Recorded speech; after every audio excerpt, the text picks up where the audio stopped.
오늘도 천직에 대해서 주신 복음 한 끼를 같이 먹도록 하겠습니다. 직업에는 당연히 귀천이 없다. 이거 많이 듣는 말이죠. 반성경적인 게 아니라면 주님이 주신 모든 일은 귀한 것이고 그것은 하나님의 소명이다. 부르심이다. 근데 그냥 소명이 아니라 선한 소명이다. 이 소명, 보카레, 이 말은 라틴어인데 원래 구원과 관련된 하나님의 부르심을 의미하는 말입니다. 여기서 천직이란 영어 vocation이 나왔습니다. 자, job 또는 occupation, vocation. 우리가 직업과 관련되어서 세 단어가 있는데 그것을 꼭 이렇게 딱딱 끊어서 나누기는 뭐하지만 그래도 여러분들의 이해를 돕기 위해서 occupation은 생계형 직업이라고 부르고 job은 일반적 의미의 직업, 그리고 vocation은 하나님이 주신 천직, 하나님의 부르심, 이렇게 우리는 구별하고 있습니다. 독일의 유명 제약회사인 바이엘, 또 자동차 회사로 유명한 벤츠는 순수한 독일인이 이렇게 세운 게 아니라고 합니다. 명품으로 유명한 스위스 정밀시계나 안전하기로 소문난 스위스 은행도 스위스 사람들이 세운 게 아니라고 합니다. 놀랍게도 그 모든 게 전부 프랑스의 위그노 기독교인들이 그곳으로 도피해 세운 거라는 겁니다. 자, 위그노 기독교인, 이분들은 울며 고국을 떠났어요. 왜 그랬을까요? 그들이 외국의 망명에서도 주눅들지 않고 세계적인 회사들로 일구어낼 수 있었던 이유는 무엇이었을까요? 조도경 목사님 글에 앙트레프레너라는 말이 나와요. 이 앙트레프레너란 중세 프랑스의 칼빈주의 개신교인인 위그노들을 일컫는 말이라고 합니다. 기도자, 기업가, 혁신가 이런 뜻도 가지고 있다고 하는데 오늘날 우리에게 시사해 주는 바가 큰 말입니다. 그 앙트레프레너들이 신앙의 핍박을 피해 흩어지면서 지금의 네덜란드, 독일, 영국, 스위스 등을 세계 선진국으로 이끌었다고 하는데 그것은 칼빈주의 천직 세계관이 영향을 끼친 결과로 보아야 한다는 것입니다. 다시 말할게요. 칼빈주의 천직 세계관. 와우. 여러분 이 말을 잘 기억해 주시기 바랍니다. 막스 베버, 이분도 여러분 잘 기억해 주세요. 이 막스 베버가 프로테스탄트 윤리와 자본주의 정신이라는 책에서 오늘날 자본주의 발달에 칼빈주의가 공헌했다라고 말했는데 그게 바로 프랑스 위그노들이 끼친 영향력에 기인하는 말이고요. 프랑스 위그노들은 이제 칼빈이나 루터의 영향을 받았죠. 대부분 자기 분야에서 장인이라고 하면은 아주 뛰어난 기술을 가진 전문성을 가진 사람을 장인이라고 하죠. 대부분 자기 분야에서 장인들이었던 프랑스의 칼빈파 위그노 기독교도들이 프랑스로부터 이웃 국가들로 흩어져 이동하게 된 것은 짐이 곧 국가다 이렇게 말한 루이 14세가 자기 할아버지였던 앙리 4세가 낭트 칙령으로 허락한 위그노들에 대한 차별금지를 철폐하고 그 위그노들을 탄압했기 때문입니다. 그때 상황을 이해하려면 루터와 칼빈 시대로 거슬러 올라가야 합니다. 자, 크리스천의 직업관에 대해 루터는 종교개혁 당시 상당히 진보적인 견해를 취하기 시작했어요. 여기에 진보적이라는 것은 그 이전에 비해서 진보적이다 이런 뜻이죠. 그것은 로마 카톨릭 사제들의 심기를 대단히 불편하게 만들기에 충분했습니다. 왜냐하면 루터가 주장한 만인 제사장설은 사제 계급의 필요성을 약화시키고 무엇보다도 교황의 권세를 약화시키는 것으로 보였기 때문입니다. 루터의 만인 제사장설은 베드로전서 2장 9절에 입각한 것이었죠. 여러분도 잘 아시는 이 말씀 읽겠습니다. 너희는 택하신 족속이요 왕 같은 제사장들이요 거룩한 나라요 그의 소유가 된 백성이니 이는 너희를 어두운 데서 불러내어 그의 기이한 빛에 들어가게 하신 이의 아름다운 덕을 선포하게 하려 하심이라.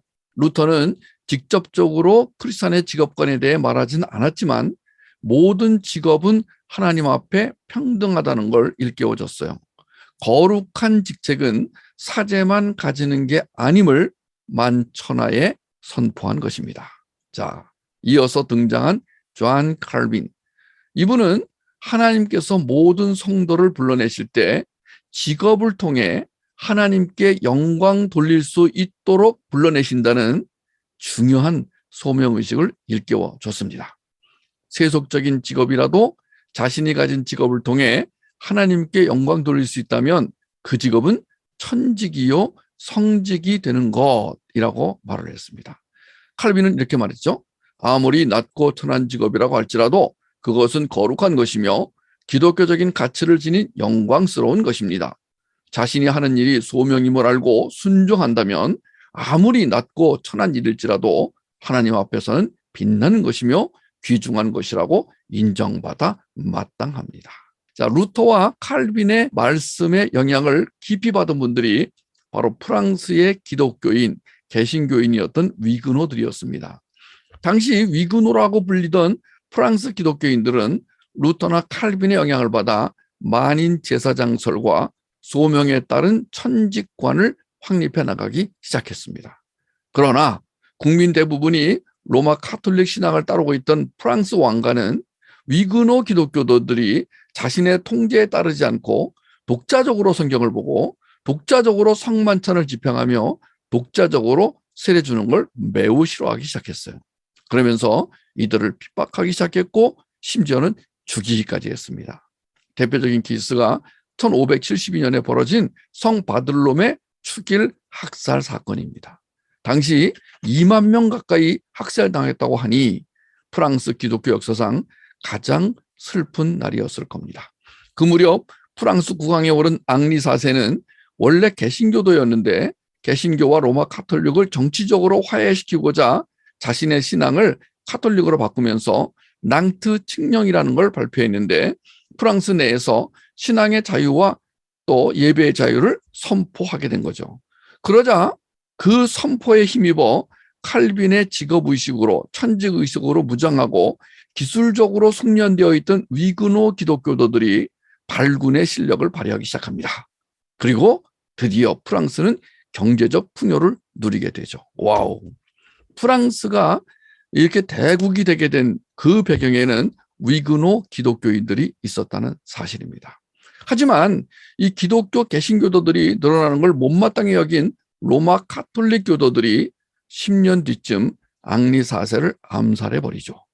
마자랭이란 왕이 그 뒤를 이었고 드디어 이어서 앙리 4세의 손재인 그 무시무시한 루이 14세가 국왕 자리에 오르게 됩니다. 그리고는 이 개신교도 기독교인들을 무자비하게 탄압하기 시작합니다. 그리고는 1685년 10월 18일 일방적으로 낭트 칙령, 자기 할아버지가 선언했던 낭트 칙령을 폐지해버리고 맙니다. 그 후 위그노 지도자 추방명령, 8천여 개에 이르는 위그노 집회소 폐쇄, 개신교인들이 세운 학교 폐교, 카톨릭으로 개종하지 않으면 취업할 수 없다고 엄포를 놓았고 위그노 교도들이 외국으로 도망가다 잡히면 남자들은 노예에서 내팔고 여자들은 평생 감옥에 가두겠다고 선포를 합니다. 그중 상당수에게는 화형이나 교수형을 내렸습니다. 길가에서도 위그노 교인들을 잡아다가 불에 태워 죽였습니다. 무수히 많은 위그노 크리스찬이 잡혀가고 죽자 견딜 수 없었던 위그노 교인들이 프랑스를 탈출하기 시작합니다. 40만 명에서 200만 명에 이르는 인구가 프랑스를 떠나 인근 다른 유럽 국가로 망명했다고 합니다. 당시 투철한 직업의식을 가지고 고도의 하이테크 기술을 축적하고 있는 이들 위그노 기독교인들은 주변의 유럽 국가에 들어가 침체에 빠지고 낙후되었던 그 나라들을 전부 부강한 나라로 만들었는데 예를 들어 독일에 가서는 독일 의약품과 철강을 발전시켜 앞에서 말한 독일 바이엘과 자동차 회사 벤츠를 일으켰고 스위스로 가서는 샤프, 하우젠, 스위스 시계, 스위스 은행 등등을 세우기 시작합니다. 또 영국으로 가서는 산업혁명의 주역이 되고 100년 뒤쯤 미국에까지 들어가서는 폭약 제조업 등의 선두주자가 되어 미 서부 개척의 원동력이 됩니다. 와우! 서구 사회가 루터와 칼빈, 위그노에 의한 천직 사상으로 부강한 국가가 되었음을 제대로 간파한 이가 바로 막스 베버였죠. 미국에 청교도들이 있었다면 프랑스에 위그노가 있었습니다. 그리고 유럽에 모라비안이 있었습니다. 와우. 우리는 모라비안 그리고 위그노 청교도들을 앞으로 계속해서 연구할 필요가 있다고 생각합니다. 이분들을 연구할 필요가 있는데 왜 그러냐면은 그 어려움 속에서도 어떻게 이분은 신앙을 지켰을까? 그리고 어떻게 기독교 세계관을 확립해 나갔을까? 여러분들이 오늘 이렇게 복음 한 끼를 먹으러 오신 것도 지금 이 시대로 보면은 위그노와 거의 다를 바 없다고 생각합니다. 자, 위그노들은 오늘 우리가 봐야 될 부분은 천직에 관한 부분인데 이 천직 찾기는 천직 사상은 천직 세계관은 믿음, 즉 신앙에서 나온다는 것입니다. 그러니까 예수 그리스도에 대한 믿음이 없이는 천직 찾기는 불가능합니다. 아무리 천직이 중요하고 천직을 찾아 수행해야 하나님 나라를 완성하는 것이라고 얘기를 해도 바로 그 믿음, 그 신앙, 특별히 예배를 드리는 신앙, 하나님 복음에 대한 갈급함이 없다면 이건 다 말장난에 지나지 않을 것입니다. 자, 외국으로 나간 이 위그노들은 그 나간 나라마다 부강한 나라를 만들었어요. 그 국내에 남아있던 위그노들은 신앙의 모범이 되었습니다. 와우, 오늘날의 위그노는 누구일까요? 우리 모두가, 여러분 자녀 모두가 오늘 21세기의 위그노가 되었으면 좋겠습니다. 결국은 자본주의는 나쁜 게 아니죠. 자본주의라는 것은 그래도 인간이 가질 수 있는 그 세계관 중에서 그래도 나은 세계관이다. 공산주의보다는 나은 세계관이다. 우리 이렇게 보고 있습니다. 그래서 우리는 지금 자본주의 체제 아래서 살아가는 것을 지금 당연히 여기고 잘 살아가고 있고 우리도 자본주의를 더 발전시키는데 기여하고 있습니다. 자, 그러면은 막스 베버가 말한 서구 기독교인, 그중에서도 프랑스 위그노도들이 일으켰던 자본주의 부흥은 어떤 것이었는가? 오늘 독일의 바이엘 벤츠 회사로 시작해가지고 루터, 칼빈, 위그노, 천직, 빵집까지 왔습니다. 자, 오늘 일관된 메시지가 뭐예요? 오늘 여러분에게 주시는 하나님의 메시지가 뭐예요? 우리가 빵집을 하든 떡집을 하든 김밥을 팔든 청소를 하든 집에서 나라를 위해 기도하든 몸이 건강하든 어떤 상황이든 간에 하나님의 부르심에 따라 하나님께 충성하며 하나님이 시키신 일이면 그 어떤 일도 거룩한 일이다. 그게 천직이다. 그것을 수행할 때 두 가지 자세가 필요합니다. 하나는 근면, 즉 충성스러움이고 또 하나는 기술 개발, 즉 전문성이라는 거예요. 그러니까 영성과 전문성은 천직에 빠져서는 안 될 두 개의 중요한 요소이며 두 개의 중요한 기둥이며 두 개의 중요한 바퀴가 됩니다.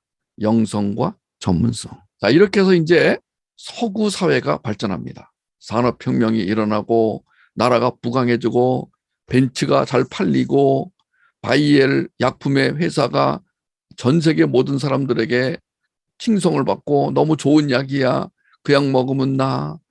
제가 어렸을 때 바이엘 제약회사에 광고가 나와가지고 지금도 기억이 나요. 약은 바이엘, 좋은 약은 바이엘, 많은 그 바이엘 한 노래까지만 기억이 나는데 그 유명한 회사가 위그노 기독교인들이 세운 회사라니. 그 유명한 벤츠가 위그노 기독교인들이 세운 회사라니. 아니, 산업혁명의 주역이 위그노 교도들이었더니 저는 모라비안들을 존경해가지고 한국의 모라비안이 되겠다고 결심을 하고 모라비안이라는 회사까지 세운 적이 있었어요. 모라비안들이 말레이시아에 고무를 심어가지고 말레이시아를 잘 살게 하기 위한 것이 뭘까 하고 연구를 했다는 거예요. 말레이시아를 사랑해서 말레이시아를 선교하러 가가지고 복음만 전한 게 아니라 이 말레이시아를 잘 살게 할 것이 무엇인가를 연구하고 땀 흘리며 연구하고 기도하며 연구해서 찾아낸 것이 말레이시아에 고무나무를 심으면은 말레이시아 사람들이 잘 살겠다. 그래서 오늘날 말레이시아의 대표적인 수출 상품이 고무가 되었다는 거예요. 여러분, 기독교인들이 골방에 틀어박혀 기도만 하는 게 아니에요. 자, 그런데 이렇게 위그노 기독교인, 칼빈주의 기독교인들, 천직 세계관을 가진 사람들이, 개혁주의자들이 이제 서구 유럽을 부강한 나라로 만들어 놨어요. 그러나 이게 웬일입니까? 문제는 그 후 유럽의 기독교가 유럽 사회를 전적으로 개혁하는 데 실패합니다. 그 이유가 있는데 프란시스 셰퍼 박사가 지적했듯이 노예 제도에 대해 단호한 배격을 하지 못한 점과 약자에 대한 배려를 충분히 하지 못한 점이었습니다. 열심히 일해서 자본을 축적하는 건 당연한 것이었으나 그 수입을 자신의 만족이나 탐욕을 위해 쓰지 말았어야 했다는 겁니다. 지금은 많이 달라졌지만 당시 유럽 사회는 그 부분이 부족했다는 거예요. 천직 사상을 가지고 열심히 일한 것은 좋으나 자기와 자기 자녀, 자기들 교회 중심으로 소유하게 된 것은 엄청난 과오였습니다. 지금 우리도 마찬가지예요. 천직 개념은 우리로 하여금 열심히 일하게 하는 것뿐 아니라 이 세상의 욕망에 사로잡히지 않고 오직 하나님 나라를 지향하게 한다는 걸 간과하면 안 됩니다. 천직 개념은 루터의 종교개혁 때 비로소 나타났어요. 중세나 고대에 천직 개념은 존재하지 않았습니다. 천직이란 일상생활에서 행위규범을 통하여 하나님에 대한 자기 의무를 수행하는 것이죠. 따라서 천직은 현세적인 것을 거부하는 중세의 은둔적 고립주의에서 벗어나 세속적인 목적 추구를 강조하는 것을 당연시하게 여기도록 해주었어요. 막스 베버는 우리가 생활상의 지위 및 일정한 노동 영역이라는 뜻으로 사용하고 있는 이 천직이라는 단어와 비슷한 표현은 발견되지 않았다고 하면서 프로테스탄트가 우세한 민족 나라에는 반드시 천직이라는 표현, 천직이라는 개념이 존재한다라고 말했어요. 천직이란 단어뿐 아니라 천직에 대한 사상, 즉 세계관도 종교개혁의 새로운 산물로 등장한 것이었습니다. 루터의 만인 제사장론이나 칼빈의 직업 소명의식은 오늘날에 와서 보면은 성경적 근거가 약간은 빈약하게 보이기도 합니다. 그럼에도 불구하고 그들은 카톨릭의 핍박에서 벗어나 자유롭게 직업을 가지고 살아갈 수 있음에 하나님께 감사하고 또 감사했습니다. 그리고 대대로 기술을 축적하여 오늘까지 세계적인 명성을 가진 기업들을 일으켰습니다. 오늘날 서양 국가들이 가진 부는 사실 이들이 각 나라로 들어가서 일군 열매들이라고 해도 과언이 아닙니다. 그들은 자신들이 부름받을 때부터 자신의 모든 직업이 거룩한 직업이요 하나님의 영광을 위해 하나님이 주신 것임을 믿었습니다. 그리고 그것에 감사했습니다. 그리고 그것을 더 일구어 내었습니다. 그랬더니 그들이 가진 기술들은 3, 4대에 내려가면서 축적되기 시작했고 그것은 곧 세계적인 수준이 되었습니다.